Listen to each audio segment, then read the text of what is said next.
صبر کن صبر کن صبر کن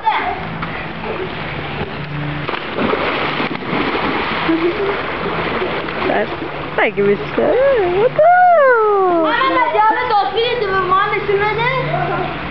1 2 3 ای خدا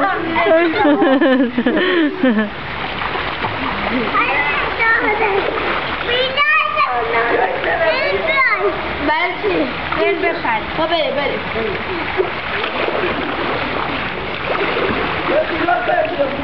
از پسد بریم بابا جان. آره تاریخان باید نمیدیم برشو بگیره ببینه